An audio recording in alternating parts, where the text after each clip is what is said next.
Hello. Hello.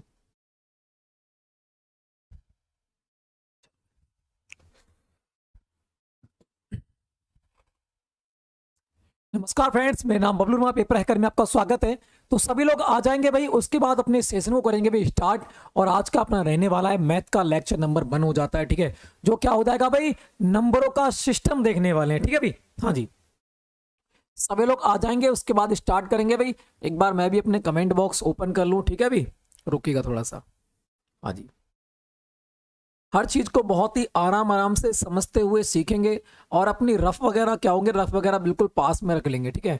जो भी नियम आपको यहाँ पर बताए जाएं, अपनी क्या करना है, गाइड में लिख लेना है। किस प्रकार से लिखना है, किस अनुसार लिखना है, सारे के सारे जिस प्रकार से कहे जाएं, है ना, जिस प्रकार से बताए जाएं भाई, उसी प्रकार से आपको क्या करना है, उसी प्रकार से ही सारे के सारे करना है आपके लिए, ठीक है भाई। चलो थोड़ा सा रुकेगा, 1 मिनट ओनली, स्टार्ट हो जाए एक बार बस, ठीक है भाई।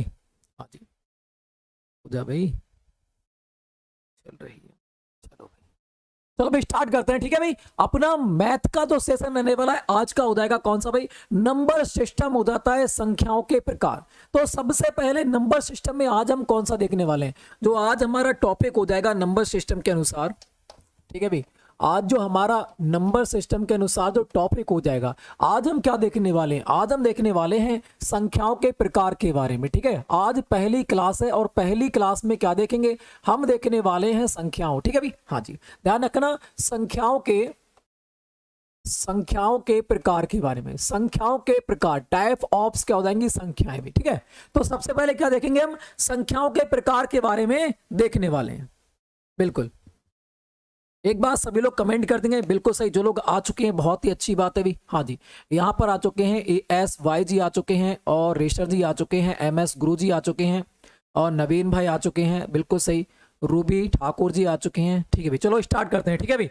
हाँ जी, हित्ते की जी बिल्कुल सही। अब बढ़ते हैं अपने सिस्टम की ओर, ठीक है भाई। आपको पता है नंबर सिस्टम का मतलब ही है कि नंबरों का सिस्टम, क्या, नंबरों का सिस्टम। अगर नंबर सिस्टम आपने अच्छी प्रकार से पढ़ लिया तो मैथ जो होता है, मैथ बहुत आसान हो जाता है। मैथ पढ़ना बहुत आसान हो जाता है, क्योंकि कैलकुलेशन करना मैथ के अंदर क्या होता है, ओनली कैलकुलेशन होती है। अगर आप नंबर सिस्टम अच्छी प्रकार से पढ़ लेते हैं तो कैलकुलेशन जो होगी वो बहुत ही आराम से आप कर जाएंगे, ठीक है भाई। चलो भाई स्टार्ट करते हैं नाम ना पढ़ते हुए। तो सबसे पहले देखेंगे संख्याओं के प्रकार। और संख्याओं के प्रकार सबसे पहले, इससे पहले पढ़ने से संख्याओं के 2 टाइप हमें जानना बहुत जरूरी है। संख्याओं के 2 टाइप, एक होता है परिमेय संख्या। हाँ जी, ये मैं आपको पहले क्यों पढ़ा रहा हूं, क्योंकि जब आप इसमें जाओगे अंदर, जब संख्याओं के प्रकार देखोगे तो ये भी आपको देखने को मिलेंगी, मगर ये क्या करेंगी, आपको फिर कंफ्यूज करेंगी। ये क्या करेंगी, कंफ्यूज करेंगी। तो आप सबसे पहले इस चीज को पढ़ लोगे तो आप जो अंदर जाके कंफ्यूज होने की चीज है वो कंफ्यूज नहीं होगे, ठीक है। तो सबसे पहले अगर बात करें किसकी, अपरिमेय संख्या की बात करें, तो अकेला एक अपरिमेय चैप्टर ही, अपरिमेय संख्याओं का चैप्टर ही 1 घंटे का लेक्चर बनेगा, सिर्फ अपरिमेय संख्याओं की बात करूं तो। मगर यहां पर मैं ओनली आपको ऊपर ऊपर समझाऊंगा। जो अगले वाला हमारा चैप्टर होगा वो किससे होगा, ओनली अपरिमेय संख्याओं से रिलेटेड हो जाएगा, ठीक है। मगर आज हम किसको देखेंगे, आज हम देखने वाले हैं संख्याओं के प्रकार। परिमेय अपरिमेय का मैं थोड़ा सा कॉन्सेप्ट पढ़ाऊंगा, बाकी हम कल देखेंगे, ठीक है, ध्यान रखना है। तो मैं एक देखूंगा परिमेय संख्या, परिमेय संख्या हिंदी में ही लिखूंगा, ठीक है भाई। तो बात करते हैं, एक हो जाता है परिमेय संख्या और एक हो जाता है अपरिमेय संख्या। अपरिमेय संख्या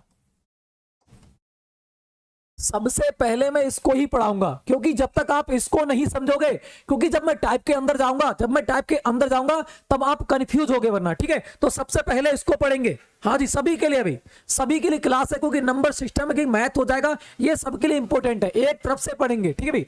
तो बात करते हैं परिमेय संख्या। परिमेय संख्या किसे कहते हैं और अपरिमेय संख्या किसे कहते हैं, इन 2 के बारे में सबसे पहले आपको ध्यान होना चाहिए कि परिमेय संख्या किसे कहते हैं और अपरिमेय संख्या किसे कहते हैं। परिमेय संख्या ऊपर से देखूंगा, ज्यादा डीपली अभी नहीं आऊंगा, कल वाली क्लास में देखेंगे परिमेय अपरिमेय संख्या को बहुत डीपली, ठीक है। सिर्फ आप कॉन्सेप्ट समझो, कॉन्सेप्ट क्या कहता है इसके बारे में। तो बात करेंगे, इसका पहला कॉन्सेप्ट कहता है कि जो परिमेय संख्या है, जो क्या है कहोगे आप, जो परिमेय संख्या है वो p बटे q के फॉर्म में लिखी जाती है। किसके? p बटे q के फॉर्म में लिखी जाती है। और जो होती है वो क्या बनाती है? ये बराबर बनाती है एक पूर्णांक संख्या। क्या बनाती है? तो आप कहोगे ये बनाती है एक पूर्णांक संख्या। अब आप कहोगे पूर्णांक संख्या क्या होती है? अभी रुके, बिल्कुल जो मैं समझा रहा हूं बस वही सीखे, ठीक है भाई।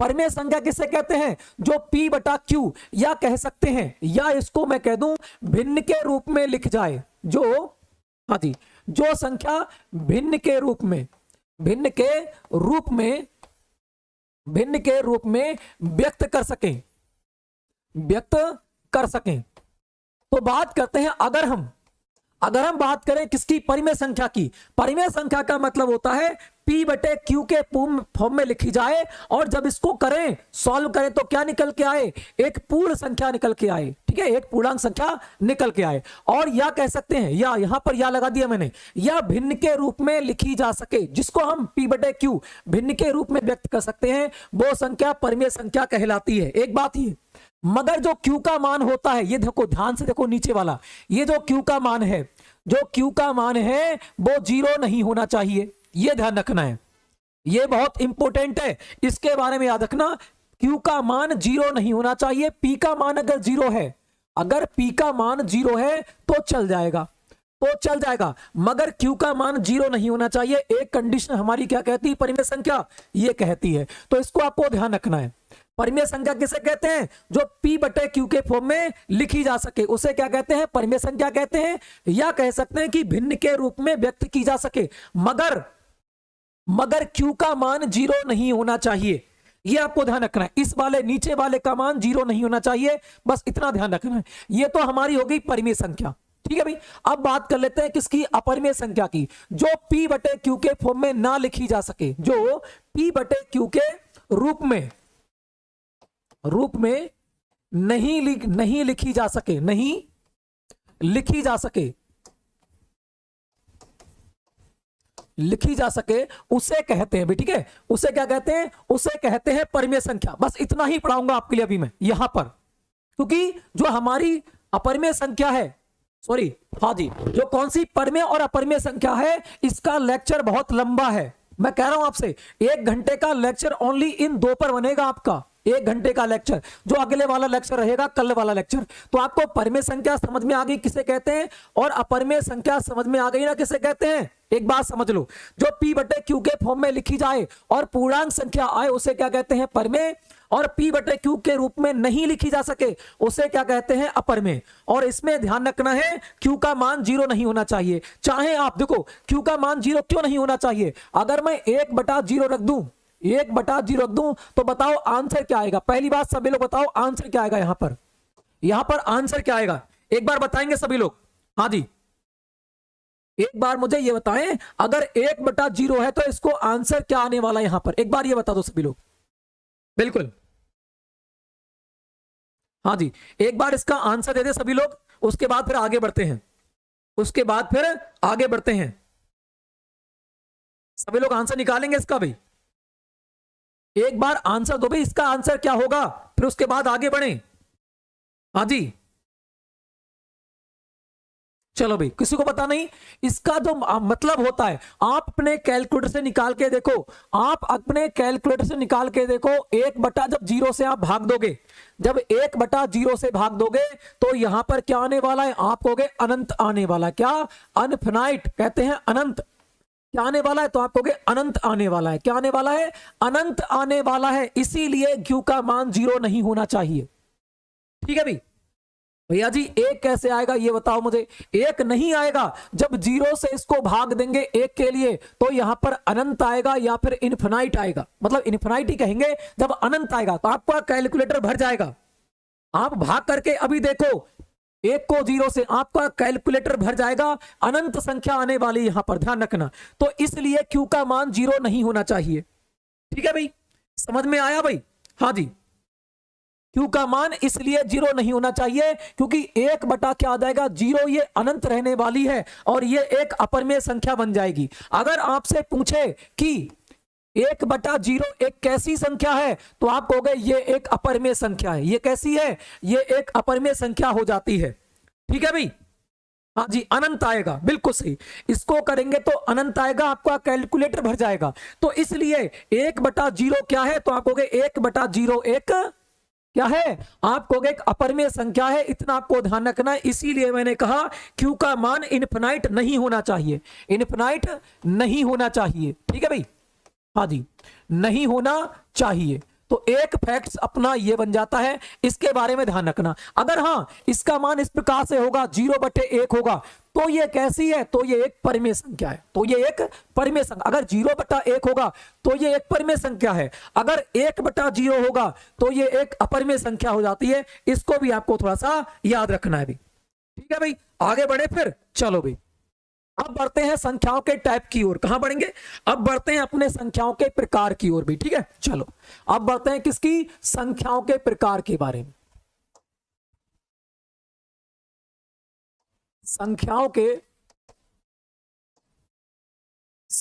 के टाइप्स के बारे में देखते हैं, संख्याओं के प्रकार के बारे में। सबसे पहले क्या होता है, सबसे पहले जो होता है सारी मिश्रित, है ना। बात करते हैं कौन सी, ये हो जाती है सम्मिश्रित संख्या। कौन सी, सम्मिश्रित भाई। हाँ जी, यहां कौन सा है, सम्मिश्रित, सम्मिश्रित संख्या कह सकते हैं।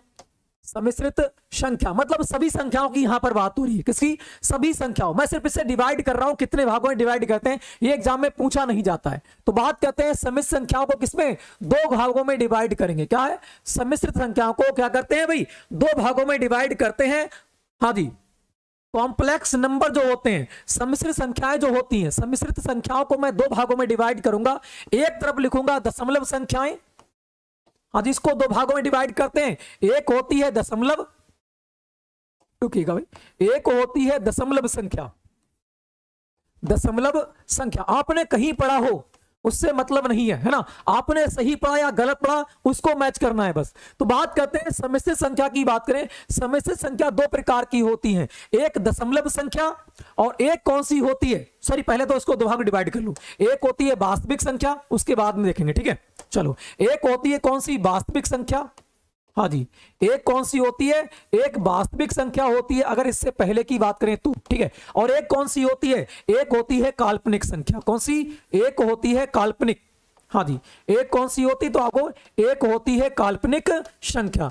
ये 2 भागों में डिवाइड होती है। पहली बात ये करेंगे, सम्मिश्रित संख्याएं 2 प्रकार की होती हैं, एक होती है वास्तविक संख्या और एक कौन सी होती है, एक कहोगे एक होती है काल्पनिक संख्या भी, ठीक है भाई। हाँ जी, याद करो इसके लिए साथ में, सम्मिश्रित संख्या 2 प्रकार की, एक वास्तविक एक काल्पनिक। उसे क्या कहते हैं, जो काल्पनिक, काल्पनिक मतलब जो हमें इमेजिन कर सके, सिर्फ इमेजिन करें कि जैसे मैं हवा में उड़ रहा हूं, मैं इमेजिन कर रहा हूं मगर वो कोई बात है नहीं। इसी प्रकार से यहां पर भी काल्पनिक संख्या है, कोई मतलब इसका नहीं होता है और ना ही यहां से हमारे एग्जाम में क्वेश्चन पूछा जाता है, ठीक है। मगर इसको देख लेते हैं, इसका जो दर्शाते हैं, इसका रिप्रेजेंट किससे करते हैं, आई से करते हैं, आई। और इसका मतलब क्या होता है, इसका मतलब होता है आयोटा, ठीक है भाई। ये आयोटा से दर्शाते हैं, आई को आयोटा, ठीक है भाई। बस इतना याद रखना है, बाकी कुछ नहीं। अगर यहां पे एक फैक्ट और बन जाता है काल्पनिक संख्याओं से, वो कौन सा बनता है, अगर मैं काल्पनिक संख्याओं की इसके वास्तविक संख्या से मल्टीप्लाई अगर मैं करवाऊं, ध्यान रखना, अगर मैं इस आयोटा की या इस काल्पनिक संख्याओं की अगर मैं इसके वास्तविक संख्या से, इसकी उल्टी संख्या से मैं अगर मल्टीप्लाई करवाता हूं तो संख्या हमेशा वास्तविक संख्या निकल के आती है। यह भी थोड़ा सा ऐड कर लेना है आपको अपने एग्जाम में, सॉरी आपको अपने कॉपी में, ठीक है। तो बात करेंगे कॉपी क्या करना है, यहां पर क्वेश्चन इस प्रकार से बन जाता है कि जब एक काल्पनिक रेखा, एक काल्पनिक संख्या अपनी वास्तविक संख्या से, अपनी वैकल्पिक संख्या से जब मल्टीप्लाई करती है तो कौन सी संख्या प्राप्त होती है, जब, तो यहां पर लिख लेंगे एक बार, इंपॉर्टेंट फैक्ट्स है इसलिए, ठीक है, क्या पता एग्जाम में बन जाए। तो बात करते हैं, जब एक काल्पनिक संख्या, जब एक काल्पनिक संख्या अपनी वैकल्पिक संख्या से, वैकल्पिक मतलब उल्टी, ठीक है, वैकल्पिक संख्या से गुणा किया जाता है, वैकल्पिक संख्या से गुणा किया जाता है, तो जो संख्या प्राप्त होती है वो कैसी संख्या प्राप्त होती है, तो आप कहोगे वो वास्तविक, तो वह संख्या, तो वह संख्या, तो वह प्राप्त संख्या, ठीक है भाई, हाँ जी, तो वह, यहां पे क्या कर दिया भाई, बिल्कुल, तो वह प्राप्त संख्या, प्राप्त संख्या वास्तविक संख्या होती है ना, वास्तविक संख्या प्राप्त होती है, ऐसे कर लो, तो वह संख्या वास्तविक संख्या, वास्तविक संख्या प्राप्त होती है, ठीक है भाई, प्राप्त होती है। एक इंपॉर्टेंट फैक्ट यहां पर लिख सकते हो कि जब कोई काल्पनिक संख्या से उसकी वैकल्पिक संख्या से गुणा कराते हैं तो हमेशा क्या प्राप्त होता है, तो आप कहोगे हमेशा वास्तविक संख्या प्राप्त होती है। ये थोड़ा सा आपको याद रखना है, ठीक है भाई, चलो भाई, ये थोड़ा सा आपको क्या करना है, ये थोड़ा सा याद रखना है वैकल्पिक संख्या में, ठीक है भाई। इसे आयोटा से दर्शाते हैं, आई से। आगे बढ़ते हैं नेक्स्ट पॉइंट की ओर। अब हमारा इससे कोई मतलब है नहीं, क्योंकि एग्जाम में बहुत कम पूछा जाता है। ना के बराबर समझ लो, इसके लिए इसको क्या समझो, ना के बराबर समझ लो। हाँ जी, क्या सेंड करें भाई, हाँ जी,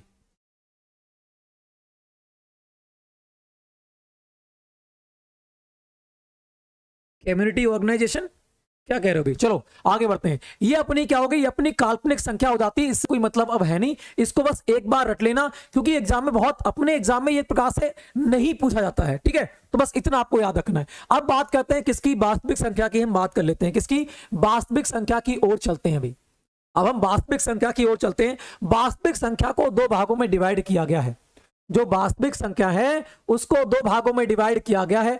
कौन कौन से भाग हो जाते हैं, इनको ध्यान रखना है आपको, है जी, बिल्कुल। अगर कौन कौन से भाग हैं यहां पर, बस ये याद रखना है, इसको दो भागों में डिवाइड करते हैं वास्तविक संख्या को। एक होता है कौन सा, दशमलव संख्या, हाँ जी, एक कौन सा होता है, दशमलव संख्या होती है, दशमलव संख्या होती है। और दूसरी कौन सी होती है, दूसरी होती है पूर्णांक संख्या। कौन सी, पूर्णांक संख्या, हाँ जी, दूसरी कौन सी होती है, तो आपको पूर्णांक संख्या होती है। दोनों को याद करो दोबारा। अब हमने कहां देखी, कौन सी, वास्तविक और वैकल्पिक। अब वास्तविक संख्या को दो भागों में डिवाइड किया, एक हो जाती है दशमलव संख्या और एक हो जाती है कौन सी, पूर्णांक संख्या, यहां पर रहने वाली कौन सी, पूर्णांक संख्या। दशमलव संख्या, कुछ बात करें यहां पर, कुछ क्या है, कुछ दशमलव संख्याएं जो होती हैं वो क्या होती हैं, भिन्न संख्याएं भी होती हैं, ध्यान रखना, वो भिन्न संख्याएं भी होती हैं। कुछ दशमलव संख्याएं भिन्न संख्याएं भी होती है, सभी नहीं होती, ध्यान रखना, सभी दशमलव संख्याएं भिन्न संख्याएं नहीं होती, ये आपको ध्यान रखना है। अगर मैं आपसे कहूं कि भाई 0.1 2 3 4 5 इसी प्रकार से इनफिनाइट तक मैं कह दूं, इनफिनाइट तक कह दूं, क्या मैं इसको भिन्न के रूप में लिख सकता हूं, क्या मैं इसको भिन्न के रूप में लिख सकता हूं, एक बात आप बताओ, क्या मैं इसको भिन्न के रूप में लिख सकता हूं, तो आप कहोगे नहीं लिख सकते। क्या आप नहीं लिख सकते, आप नहीं लिख सकते। जब हम भिन्न के रूप में इसे नहीं लिख सकते तो हम कुछ दशमलव संख्याओं को ही भिन्न संख्याएं कहेंगे, ये नहीं कि सब दशमलव संख्याएं भिन्न संख्याएं होंगी, ये आपको ध्यान रखना है, ठीक है, हाँ जी, ठीक है, आपको ध्यान रखना है इसके बारे में। तो ध्यान रखना कि कुछ दशमलव संख्याएं भिन्न संख्याएं होती हैं, मगर सभी, ध्यान रखना, सभी दशमलव संख्याएं भिन्न संख्याएं नहीं होती, ये आपको दिमाग में बिल्कुल फिक्स कर लेना है, ठीक है भाई, ये ध्यान रखना है, सभी दशमलव संख्याएं जो होती हैं वो भिन्न संख्याएं नहीं होती, मगर सभी भिन्न संख्याएं दशमलव संख्याएं होती हैं, हो सकती हैं, हम बना सकते हैं उनके लिए, ठीक है, ध्यान रखना है। चलो भाई आगे बढ़े, फिर अब बढ़ते हैं इसके आगे की ओर। इसको थोड़ा सा ध्यान से देखना है, क्योंकि यहां पर क्वेश्चन बनते हैं, यहीं से ही क्वेश्चन बनेंगे, जो क्वेश्चन बनेंगे यहां से क्वेश्चन बनते हैं, इंपॉर्टेंट क्वेश्चन। हमने पहले देखा कौन सा, परमेय अपरिमेय संख्या, माइंड में फिक्स कर लेना है, यहां पर क्वेश्चन देखने को मिलेंगे अब, ठीक है भाई, चलो भाई। तो बात करते हैं सबसे पहले किसको देख लें, सबसे पहले देख लेते हैं दशमलव संख्या के लिए, किसको, सबसे पहले दशमलव संख्या को हम देख लेते हैं। चलो भाई, दशमलव संख्याओं को कितने भागों में डिवाइड करेंगे, दशमलव संख्याओं को डिवाइड करेंगे तीन भागों में। किसमें, दशमलव संख्याओं को हम तीन भागों में डिवाइड करते हैं। ये आपको ध्यान रखना है। मैं अपनी तरफ से पढ़ा रहा हूं आपके लिए, बस जो मैं पढ़ा रहा हूं इसी प्रकार से पढ़ते रहें और इसी प्रकार से अपने नोट्स बनाना है, ठीक है भाई। चलो भाई, तो बात करते हैं यहां पर किसकी, दशमलव संख्याओं की तीनों प्रकार के बारे में हम बात कर लेते हैं, उसके बाद में पूर्ण संख्याओं की बात करेंगे। सबसे पहले किसकी, दशमलव संख्याओं या फिर भिन्न संख्याओं। सबसे पहले दशमलव संख्या की बात हो रही है यहां पर, ध्यान रखना भी, ठीक है। दशमलव संख्याओं के कितने प्रकार, तीन प्रकार। एक होते हैं कौन से, तो एक होते हैं हमारे कौन से, आवर्ती दशमलव, ध्यान रखना भी। एक कौन सा हो जाएगा, एक हो जाएगा अपना आवर्ती दशमलव, आवर्ती दशमलव, आवर्ती दशमलव हो जाता है एक। एक कौन सा होगा, एक हो जाएगा अपना कौन सा, एक कहोगे, हाँ जी, एक हो जाएगा समापन दशमलव। कौन सा, समापन, समापन दशमलव, समापन दशमलव भाई। और एक कौन सा होता है, आप कहोगे दूसरा कौन सा, ये आवर्ती, तो ये कैसा होगा, अनावर्ती दशमलव। कौन सा, अनावर्ती, अनावर्ती दशमलव, अनावर्ती दशमलव, ठीक है भाई। अब आपको क्या करना है, वैसे एग्जाम में आपसे पूछे तो दो प्रकार के दशमलव होते हैं, एक हो जाएगा आवर्ती, एक हो जाएगा कौन सा, अनावर्ती। ये मैंने क्यों लिखा, समझाने के लिए। ये मैंने क्यों लिखा, ये मैंने लिखा है सिर्फ समझाने के लिए, ध्यान रखना। ये सिर्फ मैंने समझाने के लिए यहां पर लिख रखा है, क्योंकि आपको समझ में बेहतर आ जाए, ठीक है भाई। मगर यहां पर जो आता है वो इसमें ही काउंट हो जाता है, मगर यहां मैं अलग से आपको समझा रहा हूं जो कि आपको आराम से समझ में आए, एक एक पॉइंट्स। चलो भाई, तो बात करते हैं आवर्ती दशमलव कौन होते हैं, सभी लोग कमेंट में छापेंगे एक बार। और एक समापन दशमलव कौन से होते हैं, एक एक उदाहरण, एक एक उदाहरण सभी लोग बताएंगे सभी का, हाँ जी, जिसको याद है वो उदाहरण बताएंगे। और बात करते हैं अनावर्ती दशमलव की, और किसकी बात करते हैं, अनावर्ती दशमलव की बात करते हैं। चलो भाई, अगर बात करें आवर्ती दशमलव कौन सा होता है, आवर्ती मतलब क्या होता है, किसी चीज का रिपीट होना, किसी चीज का रिपीट होना, वो क्या होता है, आवर्ती दशमलव होता है, हाँ जी, इनफिनाइट, बिल्कुल भाई। तो बात करते हैं आवर्ती दशमलव किसे कहते हैं, तो आप कहोगे जैसे मैंने लिख लिया पॉइंट, क्योंकि दशमलव की बात हो रही है, तो दशमलव आवर्ती, आवर्ती दशमलव मैंने 0 पॉइंट लगा दिया। अब यहां पर आवृत्ति हो रही है दो दो की, किसकी, दो दो की आवृत्ति होती हुई जा रही है। क्या मैं इसे किस प्रकार से लिख सकता हूं, तो यहां तो आवृत्ति जा रही है दो दो की, तो मैं इसे इस प्रकार से लिख सकता हूं ना, 0.2 पर बार लिख सकता हूं ना, 0.2 पर बार लिख सकता हूं भाई। यहां पर ध्यान से देखूं, क्या मैं इसको 0.2 पर बार लिख सकता हूं, क्योंकि दो यहां पर रिपीट हो रहे हैं, तो मैंने बार में चेंज कर लिया। और जब मैं इसे सॉल्व करूंगा तो मेरे पास कितना आ जाएगा, आप कहोगे पॉइंट, ये बार हटाते तो नीचे 9 आ जाते हैं, तो 2 बटे कितना हो जाएगा, 9 हो जाएगा भाई, हाँ जी। तो ये किस में चेंज हो गया, आप कहोगे P बटे Q के फॉर्म में चेंज हो चुका है। जब ये P बटे Q के फॉर्म में चेंज हो चुका है, इसका मतलब जो भी आवर्ती दशमलव होते हैं वो कैसे होते हैं, ये एक परिमेय संख्याएं होती हैं। तो आप यहां पर लिखेंगे जो आवर्ती दशमलव जितनी संख्याएं होती हैं वो कैसी होती हैं, आप कहोगे परिमेय संख्याएं होती हैं, परिमेय संख्याएं होती हैं। ध्यान रखना, ये कैसी संख्याएं हो गई, सारी की सारी जितनी भी होंगी सारी की सारी परिमेय संख्याएं हो जाएंगी, ध्यान रखना है, ठीक है भाई। याद हो गया एक बात, यहां पर पॉइंट ध्यान रखो, आवर्ती दशमलव कैसी संख्याएं होती हैं, तो आप कहोगे ये सारी की सारी परिमेय संख्याएं होती हैं, क्योंकि इसे हम किसमें, आप कहोगे 2/3 मतलब P बटे Q के फॉर्म में लिख सकते हैं।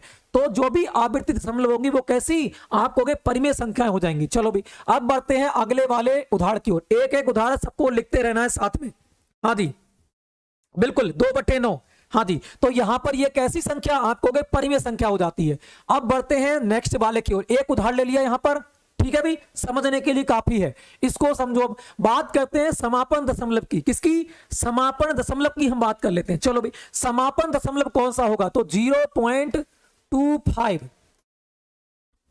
क्या समाप्त हो गया भाई, हाँ जी, हम ये समाप्त हो चुका है। देखो अगले कोई यहां पर मैंने नहीं लिखा, अगले कुछ मैंने यहां पर नहीं लिखा है, तो मैं इससे क्या सॉल्व कर सकता हूं, आप कहोगे इसे लिख सकते हैं, पॉइंट हटाएंगे तो 25 बटे कितना हो जाएगा, आप कहोगे 25 बटे 100 लिख सकते हैं। और जब 25 से काटेंगे तो कितनी बार जाएगा, 25 एकन 25, 25 चौका 100 हो जाएगा। क्या आने वाला है, आप कहोगे 1/4 आने वाला है। 1/4, इसका मतलब इसको भी हम P बटे Q में, किसको, इसको भी हम P बटे Q के फॉर्म में लिख सकते हैं। जब P बटे Q के फॉर्म में समापन दशमलव को भी हम लिख सकते हैं, तो समापन दशमलव संख्या कैसी संख्याएं, आप कहोगे ये भी परिमेय संख्याएं, कैसी? आप कहोगे ये भी परिमेय संख्याएं हैं भी। हाँ जी, ये भी कैसी संख्याएं हैं? आप कहोगे परिमेय संख्याएं। आवृत्ति दशमलव परिमेय संख्याएं होती हैं सारी की सारी, समापन दशमलव सारी की सारी परिमेय संख्याएं होती हैं भाई, ठीक है ना?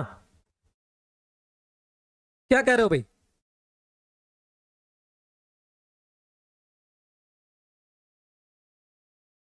अरे भैया पहले इसको तो कर लो, है ना?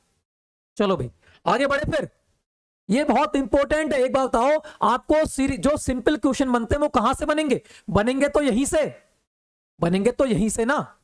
एक तरफ से मैं आपको बता रहा हूं कि कौन से भागों में डिवाइड करो, वो अपनी कॉपी पर डिवाइड करो। कि 3 भागों में दशमलव को डिवाइड किया तो 3 भागों में कॉपी पर डिवाइड करो, इसके बाद ये लिखो, उसके बाद ये लिखो, उसके बाद उसके उदाहरण लिखो। जैसे मैं कर रहा हूं वैसे ही आपको करना है, ठीक है? चलो आगे बढ़ते हैं इस ओर की ओर, ठीक है? किस ओर की ओर? तो हम आ चुके हैं अब अनावृत्ति दशमलव की ओर। कौन से? अनावृत्ति दशमलव की ओर आ चुके हैं भाई। तो अनावृत्ति दशमलव कौन सा होगा? जिसमें आवृत्ति तो होती हो, आवृत्ति तो होती हो मगर कैसी होती हो? अनावृत्ति होती हो, मतलब रिपीट नहीं होती हो। तो यहां बात करें 0 पॉइंट, अगर मैं लिख लूं 1 2 3 4 5 इनफिनाइट, कहां तक? इनफिनाइट तक मैंने लिख दिया, मैंने इनफिनाइट तक लिख दिया भाई, ठीक है? चलो भाई एक उदाहरण और ले लेते हैं। मैंने उदाहरण ले लिया 0.1212, उसके बाद मैंने लिख दिया फिर 1002, फिर मैंने लिख दिया कितना? 10002, और इसी प्रकार से कहां तक? इनफिनाइट तक जा रहा है। कहां तक? इनफिनाइट तक जा रहा है। चलो भाई 2 ही उदाहरण काफी हो जाते हैं, ठीक है? ये कैसे हैं? तो आपको कहोगे ये हो जाते हैं अनावृत्ति दशमलव के। कैसे? अनावृत्ति दशमलव के हो जाते हैं। देखो ध्यान से, यहां पर कोई आवृत्ति हो रही है? नहीं हो रही ना। इसी प्रकार से 1 2 3 4 5 6 7 8 9 10 11 12 अनंत तक चले जाएंगे। तो ये कैसे है? तो आपको अनावृत्ति दशमलव संख्या है। अच्छा आगे देखो 0.1002, फिर देखो 1002, फिर देखो 10002। इसी प्रकार से जीरो की संख्या बीच में बढ़ती जा रही है। क्या ये रिपीट हो रहे हैं? आपको नहीं रिपीट हो रहे हैं। तो इनको हम बार में भी नहीं लिख सकते। जब हम बार में इन्हें नहीं लिख सकते तो जो अनावृत्ति दशमलव होते हैं वो कैसी संख्याएं होती हैं? इनको हम p/q में लिख सकते हैं क्या? इनको हम p/q में लिख सकते हैं? तो आप कहोगे नहीं लिख सकते भाई। जब रिवाइज ही नहीं हो रहे हैं, रिपीट ही नहीं हो रहे हैं, तो हम इन्हें p/q के फॉर्म में नहीं लिख सकते। इसका मतलब ये कैसी संख्याएं हैं? ये परिमेय, ये परिमेय, ये कैसी है? तो आप कहोगे ये एक अपरिमेय संख्या है। कैसी? ये एक अपरिमेय संख्या है। ये एक अपरिमेय संख्या हो जाती है, अपरिमेय संख्या हो जाती है। तो तीनों टाइप हमने देखे किसके भाई? हाँ जी सर मेरा फिजिकल में 100 है। अच्छा 15 जनवरी को एग्जाम। अरे तो तैयारी करो भाई, तैयारी करो ना, करा तो रहे हैं भाई, आराम से पढ़ो भाई, ठीक है? सारी क्लास फ्री में करा रहे हैं अभी तो हम, तो आप आराम से क्लास लेते रहो, ठीक है भाई? चलो भाई बात करते हैं, हमने तीनों की तीनों देख लिए। एक हमने देखा आवृत्ति दशमलव जो परिमेय संख्या था, एक हमने देखा समापन दशमलव जो भी परिमेय संख्या था। मगर बात करते हैं अनावृत्ति दशमलव, ये एक परिमेय संख्या नहीं है। ध्यान रखना, ये अनावृत्ति दशमलव कैसी संख्या है? तो आप कहोगे ये कैसी संख्या है? ये एक अपरिमेय संख्या हो जाती है। समझ में आया भाई? हाँ जी। अरे भैया जी क्या हेल्प की जाए, शुरू से क्लास देखना। जो लोग बीच में आए हैं वो शुरू से क्लास देखेंगे और नोट्स बनाएंगे, ठीक है भाई? चलो भाई तो बात करते हैं, ये हमारा हो जाता है दशमलव अंकों के प्रकार, ठीक है? ठीक है भाई, ये हो गए हमारे दशमलव के प्रकार। एक बार क्या करेंगे, चाहे स्क्रीनशॉट लेना चाहो तो स्क्रीनशॉट ले सकते हो, मैं छोटा कर दे रहा हूं, ठीक है भाई? चलो तो इसका मैं पीडीएफ भेज दूंगा, चिंता ना करें, छोटी करके पीडीएफ भेज दूंगा, बड़ा करके आप देख लेना इसके लिए, ठीक है भाई? तो यहां से हमारा स्टार्ट हुआ था सारा की सारा। एक बार चाहो तो स्क्रीनशॉट आप ले सकते हो भाई, बिल्कुल। अब ये हमारा हो जाता है, ठीक है? रुकिएगा थोड़ा सा, चलो भाई ये हमारा यहीं तक पहुंचे। अभी हम ज्यादा दूर तक नहीं पहुंचे, है ना? ज्यादा दूर तक अभी हम नहीं पहुंचे। हमने क्या सम्मिश्र संख्याओं को 2 भागों में डिवाइड किया, एक वास्तविक संख्या और एक काल्पनिक संख्या। काल्पनिक संख्या को आई आयोटा से दर्शाते हैं, आपको पता है। जब यहां पर एक फैक्ट्स मैं लिखवाया था, ये वाला बहुत इंपोर्टेंट फैक्ट्स आता है, क्योंकि क्या पता क्वेश्चन बन जाए यहां पर, ठीक है? तो बात करते हैं, जब एक काल्पनिक संख्या जब एक काल्पनिक संख्या उसी की वैकल्पिक मतलब उल्टी संख्या से मल्टीप्लाई कराते हैं तो हमेशा वास्तविक संख्या निकल के आती है। किसमें? काल्पनिक संख्याओं में। अब वास्तविक संख्याओं को हमने दो भागों में डिवाइड किया था, एक दशमलव संख्या और एक पूर्णांक संख्या। हमने दशमलव संख्या के बारे में देख लिया, अब हम किसको देखेंगे? तो आप कहोगे पूर्णांक संख्या के बारे में देखने वाले हैं। बढ़ते हैं आगे की ओर। एक बार स्क्रीनशॉट लेना चाहो तो ले सकते हो भी, ठीक है। चलो अब बात करते हैं किसकी? पूर्णांक संख्या की। पूर्णांक संख्या में अब बात करते हैं पूर्णांक संख्या। इसीलिए मैंने आपको परिमेय संख्या को डिवाइड नहीं कराया, क्योंकि परिमेय संख्याएं बहुत कंफ्यूज करने वाला टॉपिक है। उसे हम अलग अलग से पढ़ेंगे तभी हमें समझ में आएगा, वरना आप कंफ्यूज हो गए कौन सी परिमेय संख्या होती है, कौन सी अपरिमेय संख्या होती है। इसीलिए हम अलग अलग सारा की सारा पढ़ रहे हैं अभी, ठीक है। तो बात करते हैं किसकी? पूर्णांक संख्या की बात करते हैं। गौरव भाई शुरू से पढ़ना तभी आपको समझ में आएगा, ठीक है भाई, बीच में समझ में नहीं आने वाला। तो बात करते हैं किसकी? पूर्णांक संख्या की। चलो भाई, पूर्णांक संख्या क्या होती है? पूर्णांक संख्या की बात करें, मैं आपको लिख दूं, ठीक है। पूर्णांक संख्या दो प्रकार की होती। कितनी? पूर्णांक संख्या दो प्रकार की होती है। कौन कौन से टाइप होते हैं इसको मैं लिखवाऊंगा भाई, ठीक है। कौन कौन से टाइप होते हैं पूर्णांक संख्या के? एक होता है कौन सा? ऋणात्मक। कौन सा? एक होता है ऋणात्मक पूर्णांक, एक होता है ऋणात्मक पूर्णांक संख्या। ऋणात्मक पूर्णांक संख्या होती है। और एक पूर्णांक संख्या कौन सी होती? तो आप कहोगे एक होती है धनात्मक पूर्णांक संख्या। कौन सी? हाँ जी, एक कौन सी होती है? तो आप कहोगे एक होती है धनात्मक पूर्णांक संख्या। धनात्मक पूर्णांक संख्या हो जाती है भाई। एक कौन सी होती है? तो एक होती है ऋणात्मक पूर्णांक संख्या और एक कौन सी होती है? धनात्मक पूर्णांक संख्या। अब आप कंफ्यूज भाई, ऋणात्मक कैसे होगी? मतलब माइनस वाली। ऋणात्मक कौन सी होगी? तो माइनस वाली। धनात्मक, ऋणात्मक किसे कहते हैं? आप कहोगे माइनस को कहते हैं ऋणात्मक भी। माइनस को ऋणात्मक, और धनात्मक किससे कहते हैं? आप कहोगे प्लस को कहते हैं धनात्मक। अच्छा, तो कैसे होगी माइनस प्लस? तो आप कहोगे यहां पर होगा जीरो बीच में, यहां पर जीरो, इधर होंगी ज्यादा, तो ये -1 होगी, फिर -2 होगी, फिर -3 होगी, उसी प्रकार से -4 होगी, इसी प्रकार से -4 होगी, और यहां कहां तक जाएगी? तो आप कहोगे इन्फिनाइट तक जाएगी, अनंत तक जाएगी, ठीक है भाई। उसी प्रकार से देख लेते हैं कि यहां पर ये हमारा माइनस की ओर चले गए, अब हम कहां जाएंगे? प्लस की ओर जाएंगे। तो प्लस मतलब 1 हो जाएगा, 2 हो जाएगा, 3 हो जाएगा, 4 हो जाएगा, 5 हो जाएगा। इसी प्रकार से कहां तक? आप हो गए इन्फिनाइट तक। इधर भी संख्या हमारी हो जाती है, ठीक है भाई।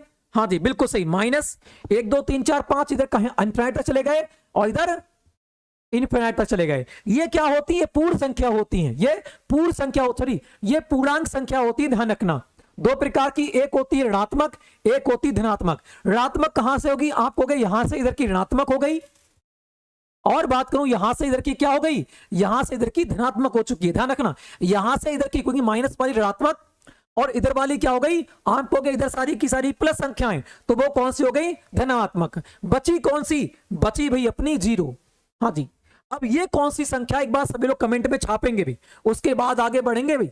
यहां पर आप पढ़ रहे हो ना, अब आप बताएंगे 0 कौन सी संख्या है। एक बार कमेंट में बता दो, फिर उसके बाद आगे बढ़ते हैं। हाँ जी, एक बार कमेंट में छापेंगे 0 कौन सी संख्या है फिर। बिल्कुल,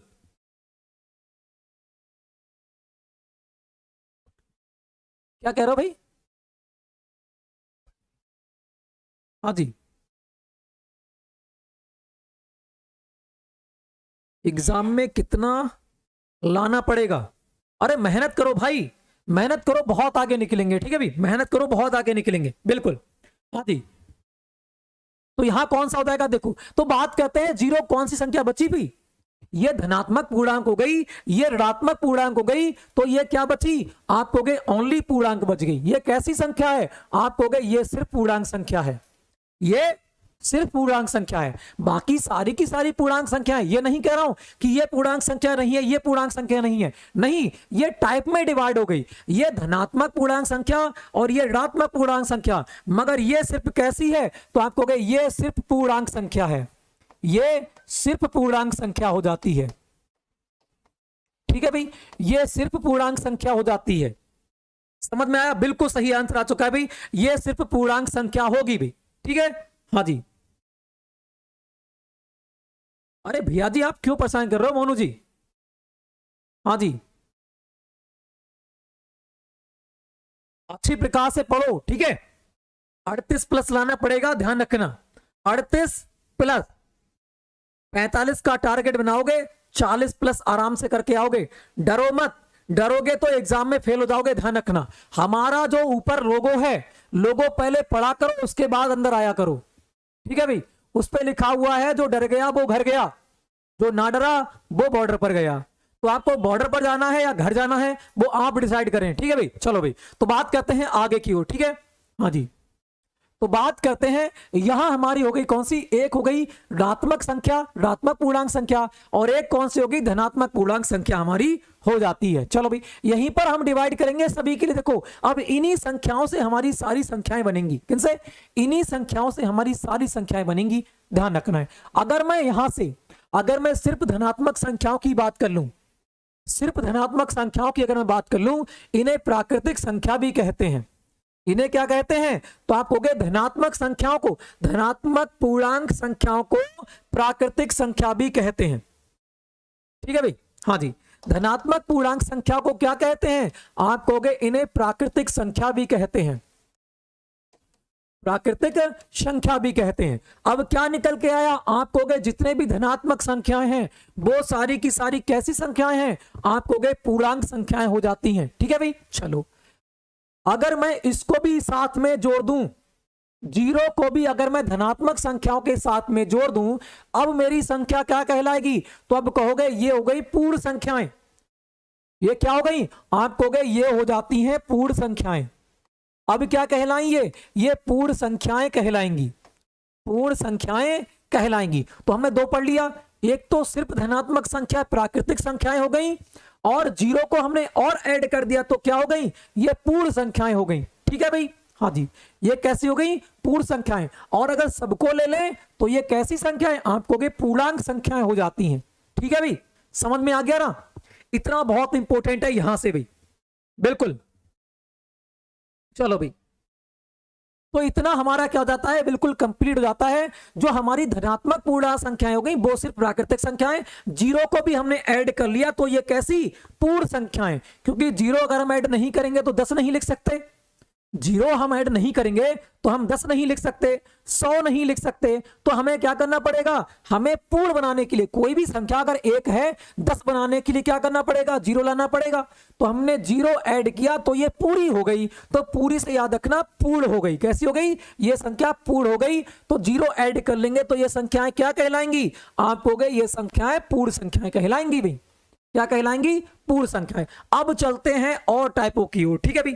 हाँ जी, अब बढ़ते हैं नीचे। अब हमारा जो भी था, किससे? जो डाइस से था वो तो हमने कर लिया डायफ्राम से। अब हम करेंगे अलग अलग क्वेश्चनों को, क्योंकि हमने वो पढ़ लिए, सारे के सारे टाइप पढ़ लिए। अब देखो भाई, तो बात करते हैं हमने कौन कौन से टाइप पढ़े। आप कहोगे हमने पूर्णांक संख्याएं पढ़ी। कौन सी? आप कहोगे पूर्णांक संख्याएं हमने पढ़ी। पूर्णांक संख्याएं कौन सी थी? सभी लोग कमेंट में छाप कर देंगे भी। और हमने क्या पढ़ी? आप कहोगे प्राकृतिक संख्याएं पढ़ी। हाँ जी, प्राकृतिक संख्याएं पढ़ी। प्राकृतिक संख्याएं कौन कौन सी थी एक बार सभी लोग शॉर्ट में बताएंगे भी। उसके बाद हमने कौन सी पढ़ी? आप कहोगे हमने पूर्ण संख्या पढ़ी। कौन सी? पूर्ण संख्या को हमने ज्ञात किया, कहां से निकल के आती है? पूर्ण संख्या, है ना। पूर्ण संख्याएं ज्ञात करी। पूर्ण संख्याएं कौन सी है ये बताना है। ये हमने पढ़ ली, ये हमने पढ़ ली। और जितनी भी पूर्ण संख्याएं होती हैं, अब यहां पर एक फैक्ट हमारा बच्चा था, रुकिएगा थोड़ा सा।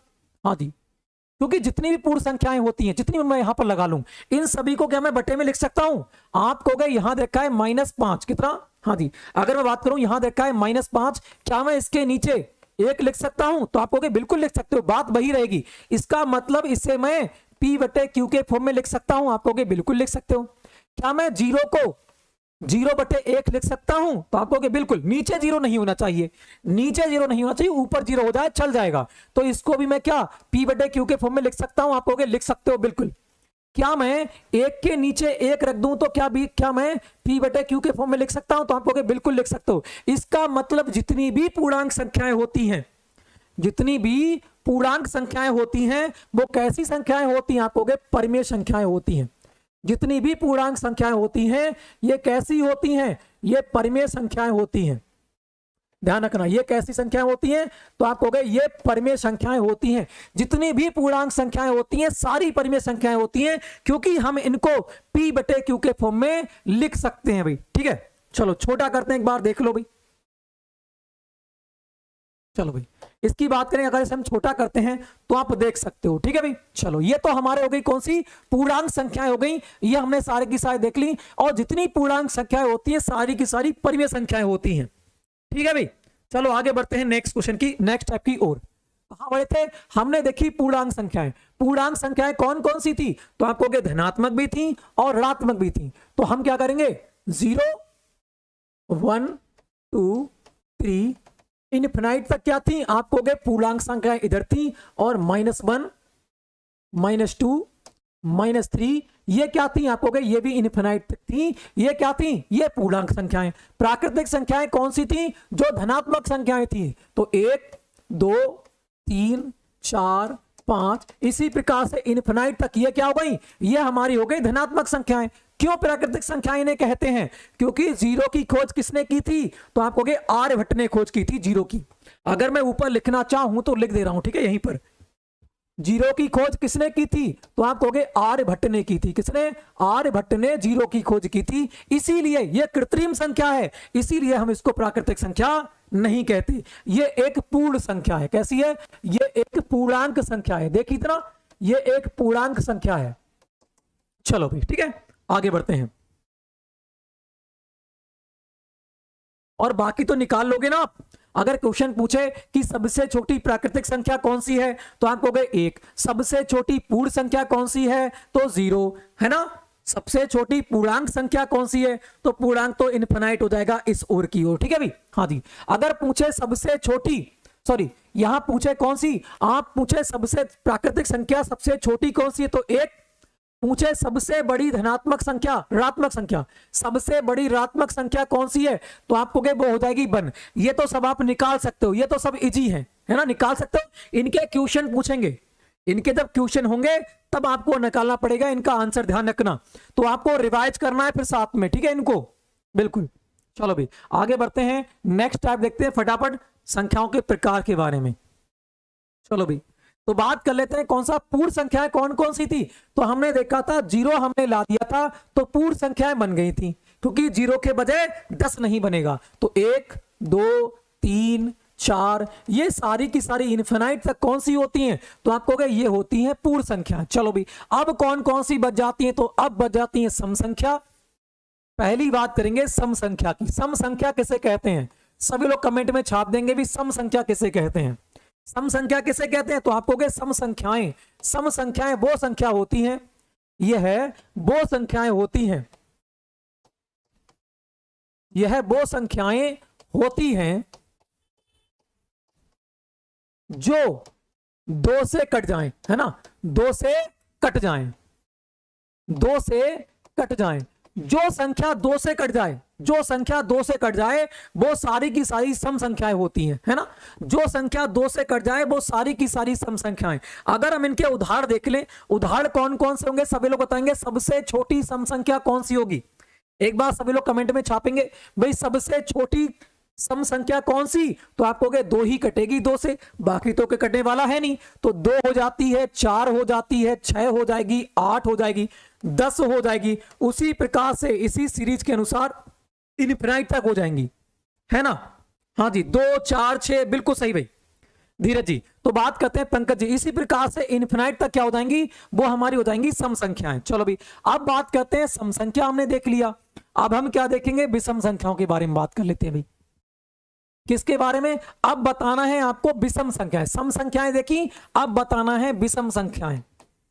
विषम संख्याएं किसे कहते हैं, विषम संख्याएं किसे कहते हैं, तो आप कहोगे ऐसी प्राकृतिक संख्याएं, ऐसी यहां पर भी होना चाहिए वह ऐसी वह प्राकृतिक संख्याएं, प्राकृतिक संख्याएं होंगी, ठीक है, प्राकृतिक संख्याएं, प्राकृतिक संख्याएं, ऐसी प्राकृतिक संख्याएं जो 2 से कट जाएं, ऐसी प्राकृतिक संख्याएं जो 2 से कट जाएं वो क्या होती हैं, सम संख्या होती हैं। ऐसी विषम संख्याएं, ऐसी प्राकृतिक संख्याएं, प्राकृतिक संख्याएं जो दो से ना कटे, दो से ना कटे, ऐसी प्राकृतिक संख्याएं जो दो से ना कटे वह क्या कहलाती हैं? तो आप कहोगे वह कहलाती हैं क्या? आप कहोगे वह कहलाती है विषम संख्याएं। तो सबसे छोटी विषम संख्या एक बार सभी लोग बताएंगे कौन सी होगी? सबसे छोटी विषम संख्या कौन सी होगी? सभी लोग कमेंट में छापेंगे भी। हाँ जी, सबसे छोटी बताओ। अरे 7 कैसे होगी भी? ये 7 कौन दे रहा है भी? 2 3 5 7। अरे 2 क्यों होगी? 2 क्यों होगी? 2 तो सम से 2 से कट जाएगी भी। यहां देखा है विषम संख्याएं, ऐसी प्राकृतिक संख्याएं जो 2 से ना कटें। तो कौन सी प्राकृतिक संख्याएं? प्राकृतिक संख्या 1 से स्टार्ट होती है, देखी थी ना धनात्मक वाली, बिल्कुल। तो उसी प्रकार से 2 से कौन सी? एक तो 1 नहीं कटेगी, और कौन सी नहीं कटेगी? आप कहोगे 3 नहीं कटेगी, और 5 नहीं कटेगी, और कौन सी? 7 नहीं कटेगी, और 9 नहीं कटेगी, 11 नहीं कटेगी। उसी प्रकार से जो 2 से नहीं कटेगी वह संख्या क्या होती है? तो आप कहोगे विषम संख्या होती है भी।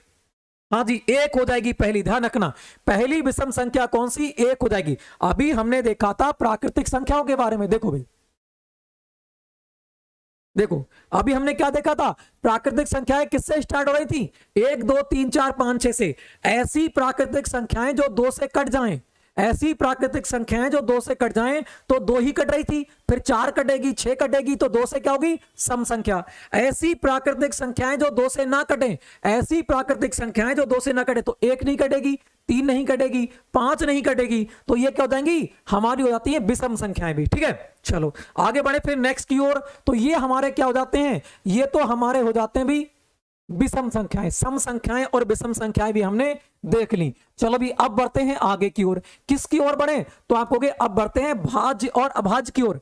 मगर जो हमारा अभाज्य टॉपिक है, जो अभाज्य टॉपिक है वो भी एक क्लास में कंप्लीट होगा, करना चाहो तो, क्योंकि बहुत बड़ा टॉपिक है। क्या है? बहुत बड़ा टॉपिक है अभाज्य। उसको देख लेंगे, मैं आधे घंटा में समाप्त कर दूंगा आपका। ठीक है, जल्दी जल्दी पढ़ाऊंगा, तब भी मैं समझा के पढ़ाऊंगा तो 1 घंटा लग जाएगा उसमें भी। तो बात करते हैं, इसको देखेंगे कौन सा? यहां हो जाएगा विषम संख्याएं, ऐसी प्राकृतिक संख्याएं 2 से ना कटे, विषम संख्याएं। अब क्या निकालना है? अब बताना है भाज्य संख्या। हाँ जी, तो पहले क्या अभाज्य बताओ, पहले क्या बताना है? अभाज्य। ठीक है, तो अभाज्य संख्याओं के बारे में बताना है। कौन सी? अभाज्य संख्याओं के बारे में। अभाज्य संख्या, अभाज्य संख्या किसे कहते हैं? जिन्होंने पढ़ा हो एक वो सभी लोग बताएंगे, जिन्होंने नहीं पढ़ा है वो क्या करेंगे? सीखेंगे भी। तो अभाज्य संख्या की बात करते हैं। किसकी? अभाज्य संख्या की। अभाज्य संख्या किसे कहते हैं? अभाज्य संख्या किसे कहते हैं? तो ऐसी प्राकृतिक संख्याएं, ऐसी प्राकृतिक संख्याएं, ऐसी प्राकृतिक संख्याएं जो, ऐसी प्राकृतिक संख्याएं जो खुद से कटें, खुद से कटें और 1 से कटें, और 1 से कटें। ऐसी प्राकृतिक संख्याएं जो खुद से कटें और 1 से कटें। किससे? और 1 से कटें, तो वो संख्याएं क्या कहलाएंगी? तो वो संख्याएं अभाज्य संख्याएं कहलाएंगी। तो अब बताओ सबसे छोटी अभाज्य संख्या कौन सी? सबसे छोटी अभाज्य संख्या कौन सी है? सभी लोग एक बार कमेंट में छापेंगे भी। हाँ जी, सबसे छोटी अभाज्य संख्या कौन सी है भी? मौसम यादव जी। हाँ जी, किससे कटे? खुद से कटे और 1 से कटे। अब बताना है सबसे छोटी अभाज्य संख्या कौन सी हो जाएगी? सभी लोग कमेंट में छापेंगे भी। हाँ जी, कौन सी रहने वाली है? 3 2 बिल्कुल सही आंसर है मौसम यादव जी।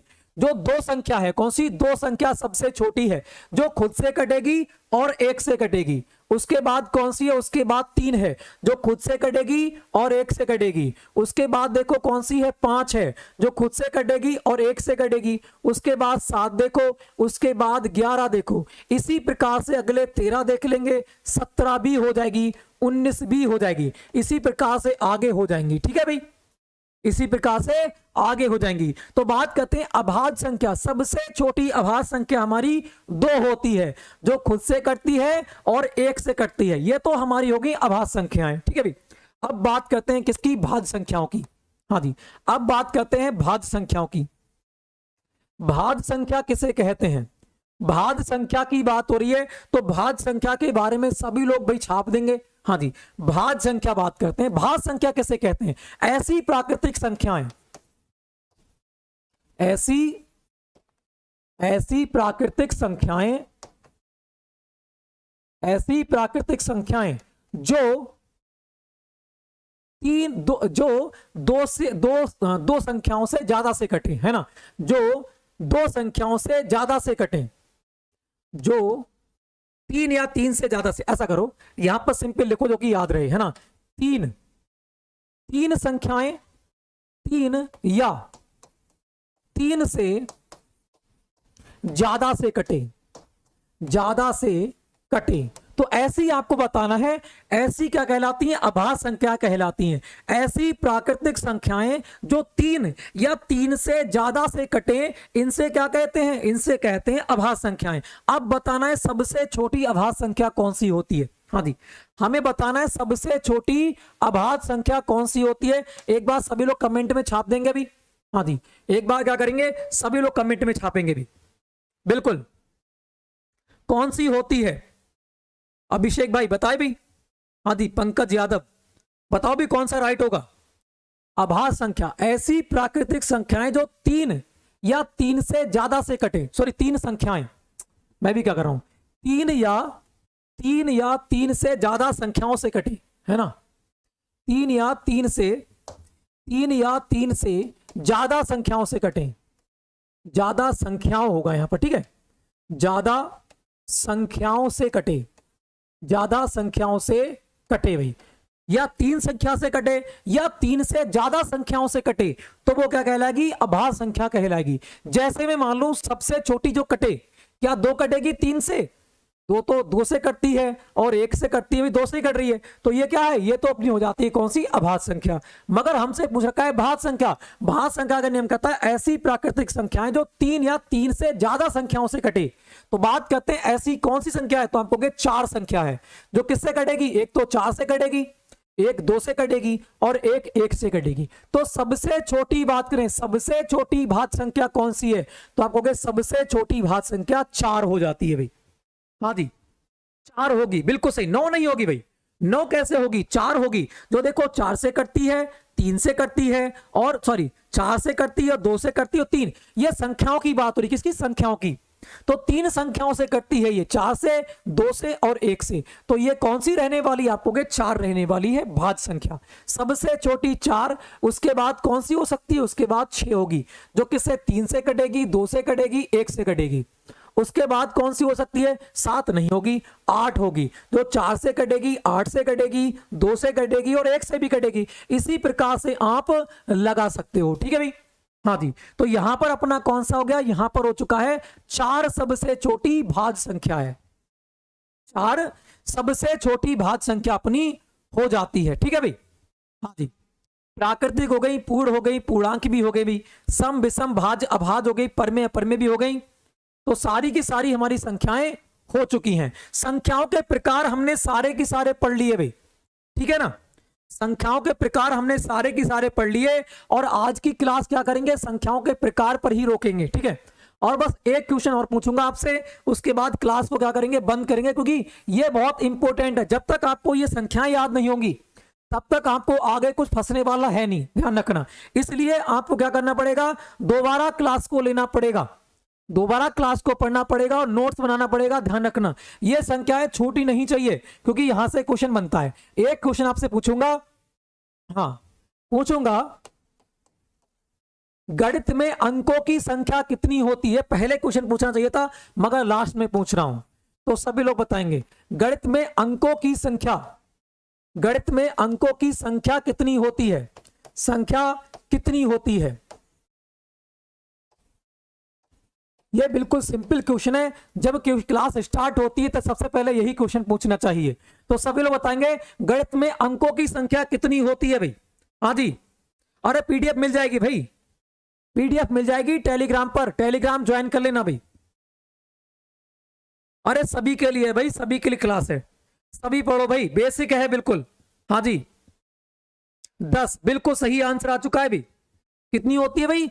10 संख्याएं होती हैं। कौन कौन सी 10 संख्याएं? कौन कौन सी? तो आप कहोगे 0 होती है, 1 होती है, 2 होती है, 3 होती है, 4 होती है, 5 होती है, 6 होती है, 7 होती है, 8 होती है और 9 होती है। तो इस प्रकार से आपकी कितनी संख्याएं होती हैं?